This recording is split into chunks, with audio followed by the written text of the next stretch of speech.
Now comes phase 2 of my weekend meal prep. This is my breakfast. Normally I use Too Good Greek low-fat yogurt, 1 serving of it. And then I also use 1 serving of Good Culture low-fat cottage cheese. Our grocery store was out of it. So instead I'll be using 2 servings of this for the week. There's the finished product. I have 6 little containers. These each have 1 serving, so that way I can use it. I can just reuse the container and just toss them when I'm done. So save me 4 containers to wash.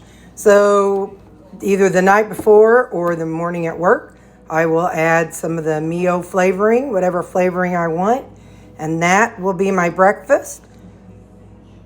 Along with, last week I already put a bunch of the Applegate chicken sausages into individual servings.